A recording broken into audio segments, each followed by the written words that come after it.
humans, Gita Rose here again. Thanks for tuning in. So I have had some new developments. Something unexpected came into my reality last week. My coworkers at my normal human restaurant job, a restaurant where I work, are getting into conspiracy theories.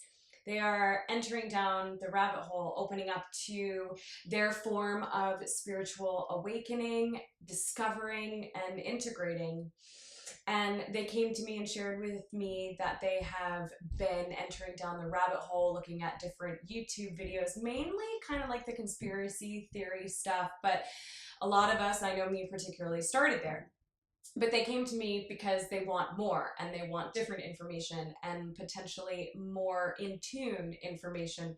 It's my personal belief that these souls, specifically the ones that I work with, and also kind of all in this age range bracket, potentially, not all, I won't say all or never or whatever, but a lot in around like the 20-year-old range, about 10 years younger than me, I'm finding that these humans are perfect little tuning forks that know how to find the exact right information, and once have worked through enough of the programming, you might say, there are highly refined crystalline energies that are perfectly created in a way to be able to find the perfect vibration for them and maybe even for our collective. So they came to me last week, one of them in particular acting as an ambassador for the rest of the crew, that they wanted specific videos. And they gave me a whole list of different topics to go into, and it was extremely surprising and wondrous and a beautiful reflection for me, because it really showed me, once I get in further contact with myself, then I am in contact with different versions of my coworkers, different versions of my friends and family, different versions of the random stranger helping me at the gas station.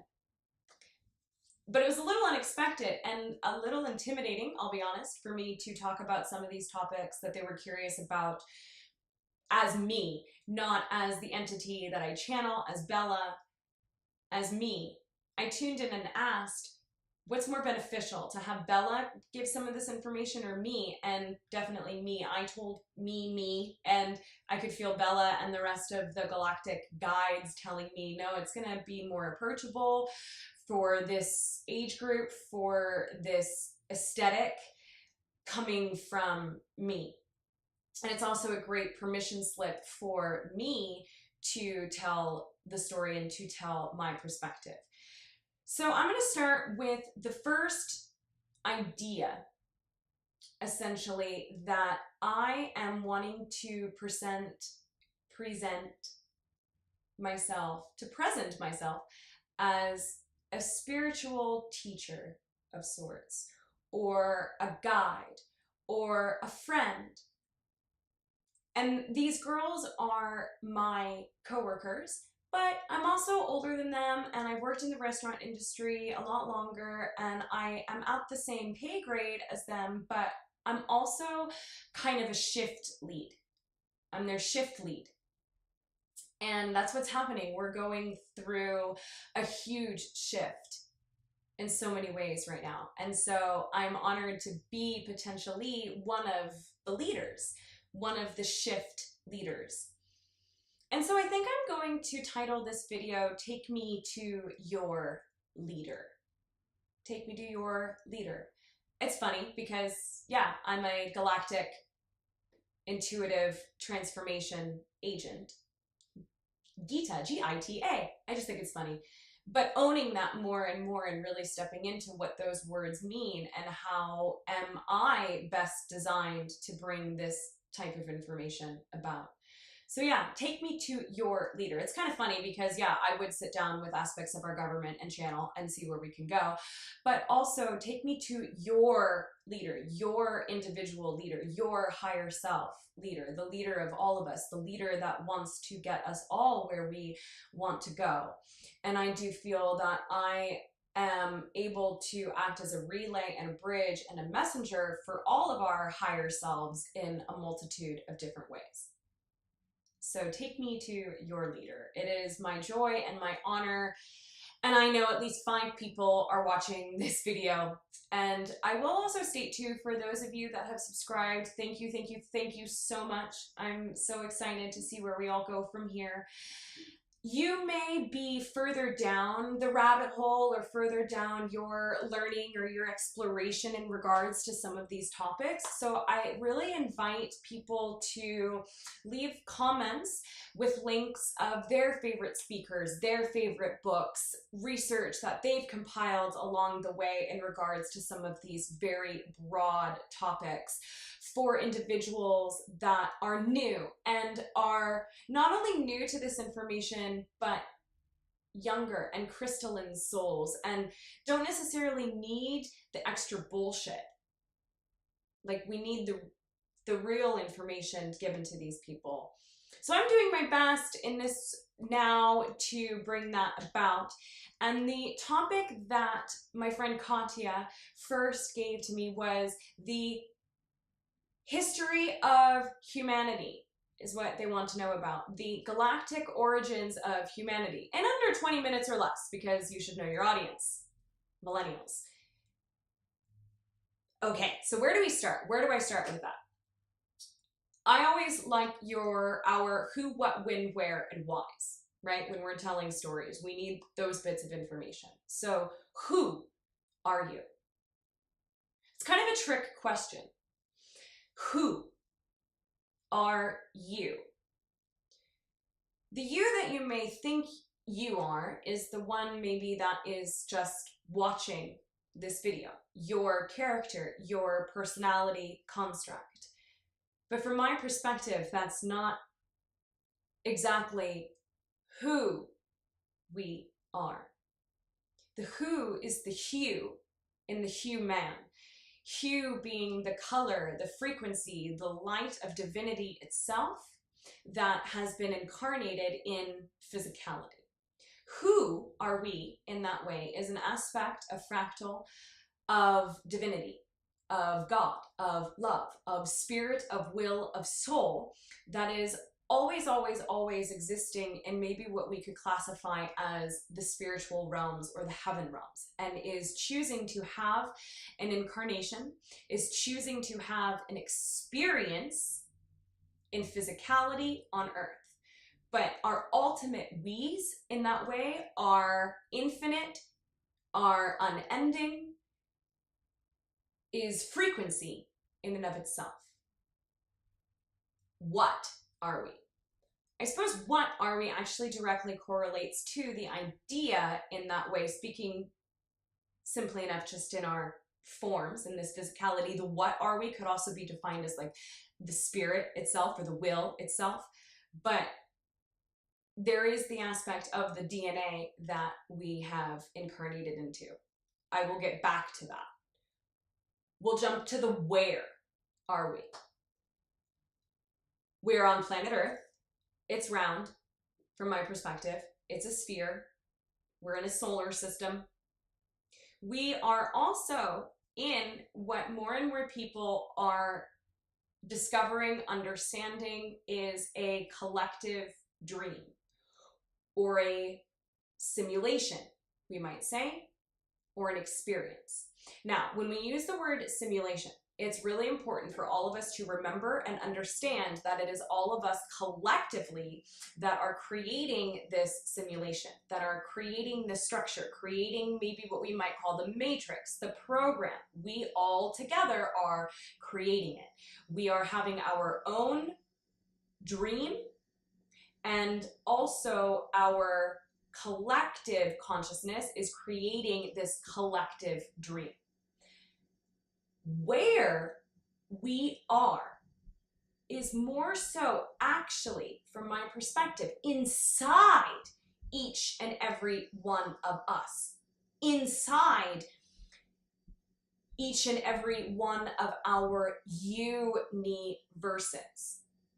So part of understanding, from my perspective, where we are is understanding that at the end of the day, there is nothing outside of us. We are an energy, a frequency, choosing to have an experience in physicality. But it is our consciousness that is giving birth to what it is we are seeing. Part of also where we are, the idea that everything exists here and now. Anything we might perceive as the past or the future or the present is all here and now. An infinite amount of parallel realities, we might say, because everything that could ever exist, that you could ever imagine, is right here, right now.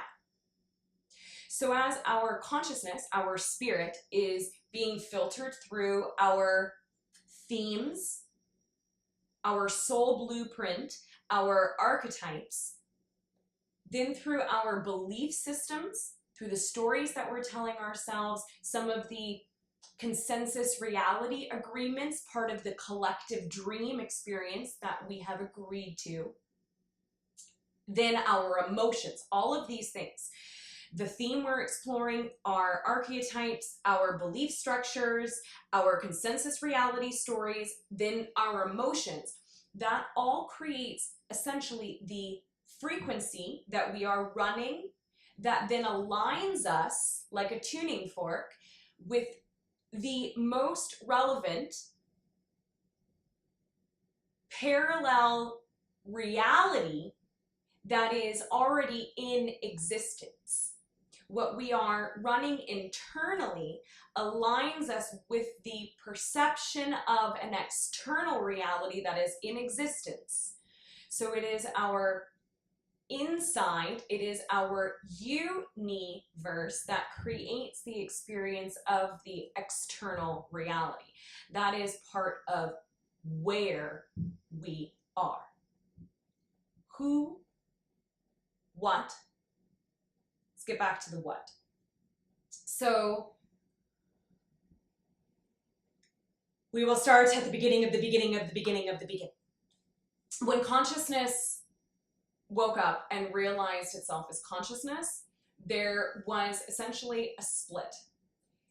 This is, from my perspective, this is also from what I have put together in my own research. I will leave some links of people that I think are great to listen to.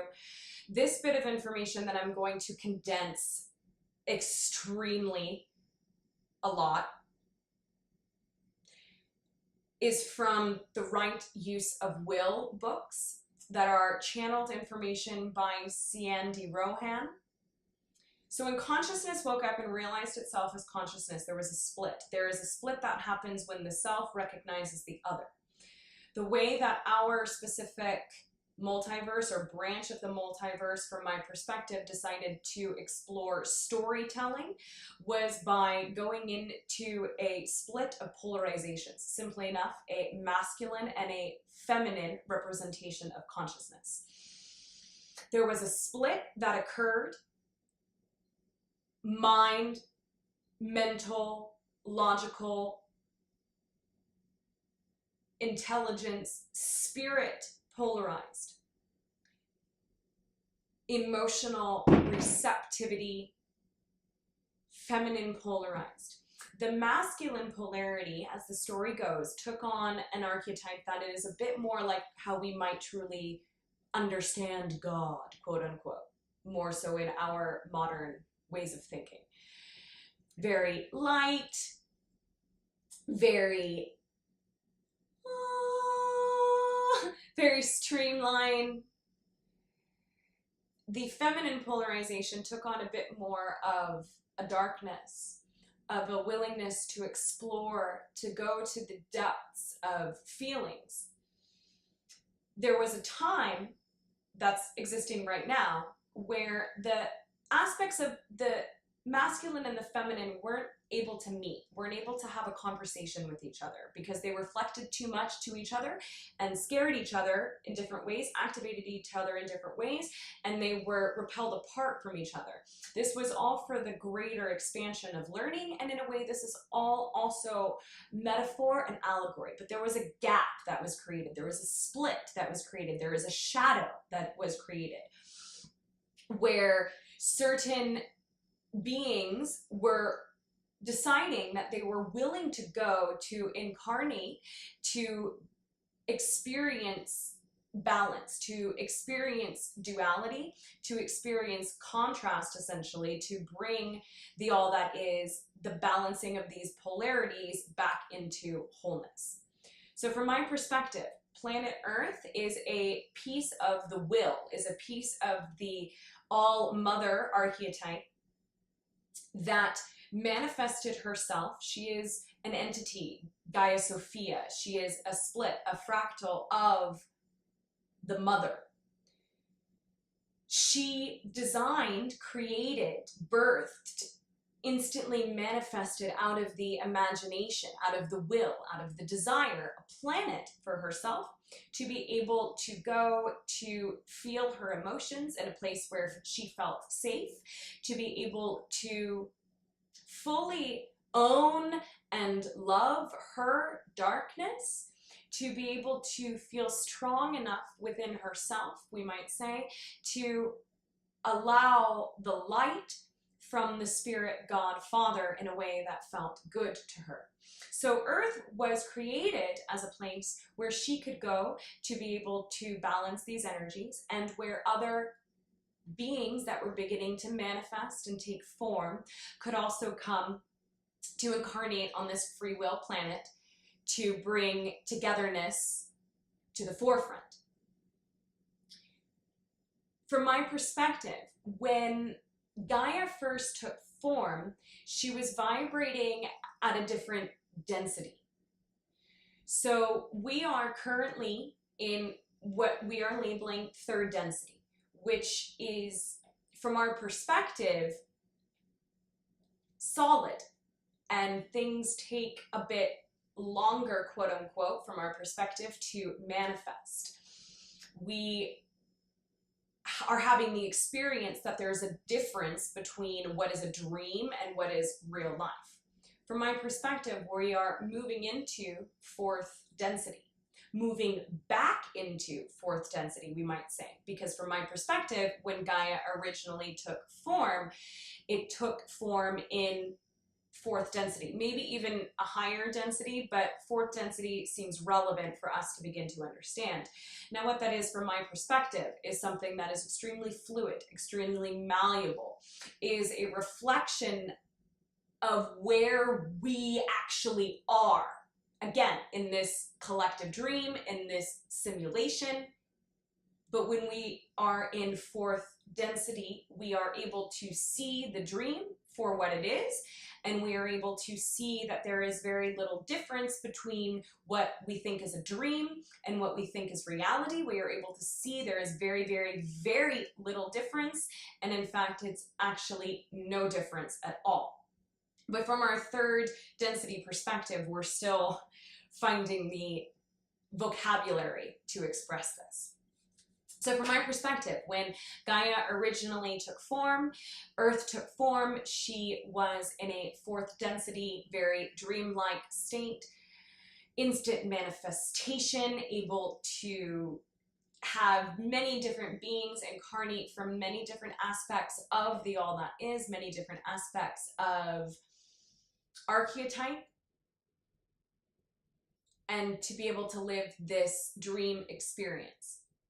It was then seen from many different perspectives, many different levels, many different beings, many different aspects of the feminine and female, feminine and male, masculine polarizations, that Earth could be a place that could be created for many different beings to come and incarnate, and stories could happen here that could take the multiverse into an extreme amount of contrast, to allow more of these denser emotions, more of the shadow, to be moved and expressed in ways that felt safe, so that the light could be received in a way that felt good, and these polarities could come back together for the greater all that is. So Earth and her vibration and her being made an agreement, you might say, to be able to go into the depths of contrast, to play out a story so intense for the multiverse, to play out a story that may be perceived as being quote unquote negative, but ultimately serves ultimate integration. So at this point, there was, from my perspective, an agreed upon fall in density, moving into a lower density vibration. Maybe at this point it was something like 6th, 5th density, whatever, and we moved into 4th density, or we moved in the 3rd density. The specifics, I think, at this point don't really matter. It's the story that there was a choice made that by moving into a lower density vibration, having more contrast, more challenge, more obstacle, there would be more reward. At this point, many different beings were called down in many different ways, or called up, called out, called to in many different ways. Around this time, we could label, I think, it to be Mu or Lemuria, or even maybe before Pangea time around there. Once again, everything is happening here and now. We are sifting in and out of infinite potentials. So we are all collectively together creating and remembering our his and her story in this now. So from what I've compiled, from my perspective, from what I've read and information that I have received, somewhere around this time, maybe Pangea, moving into Mu and into Lemuria. I'll get into specifics about that later. And into a little bit maybe of what we might call Atlantis, is when the group that has been called the Anunnaki came to interact with Earth and her people and her beings.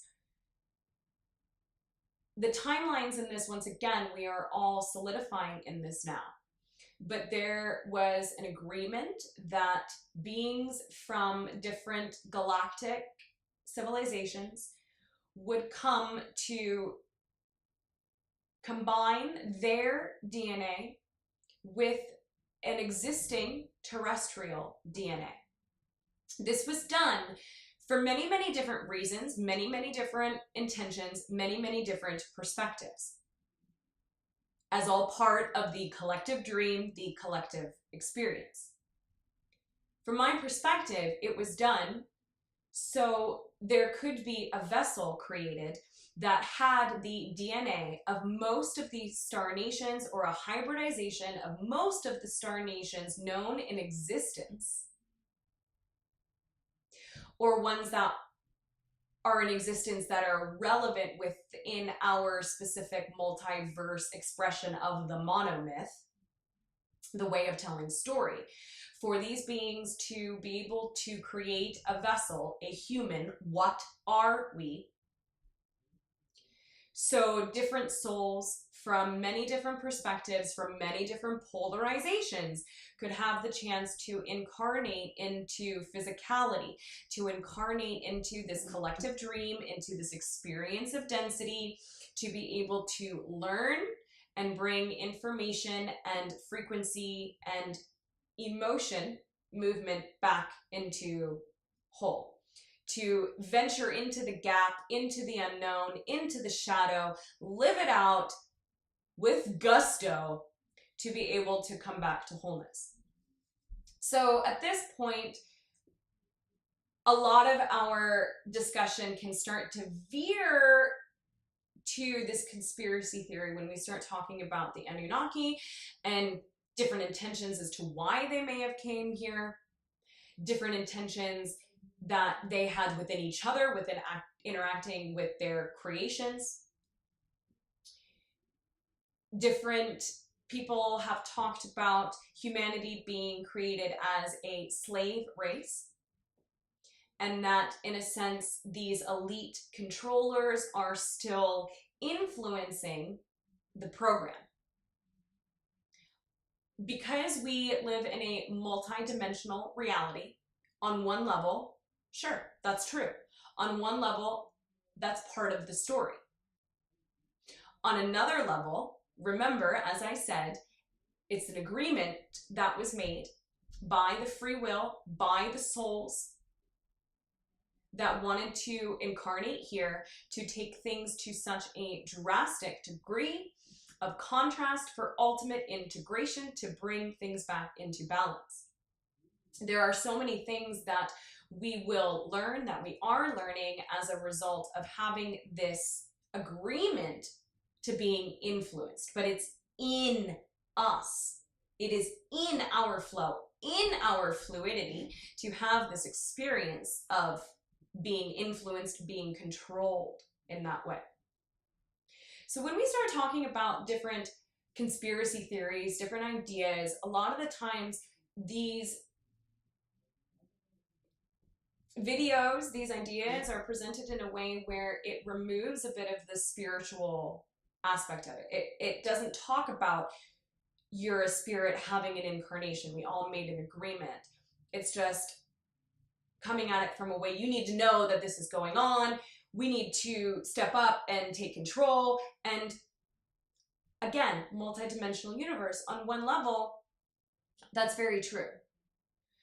And on another level, it's not necessarily integrated for us because we need to understand the full picture so we can grasp that it truly is coming from inside of us.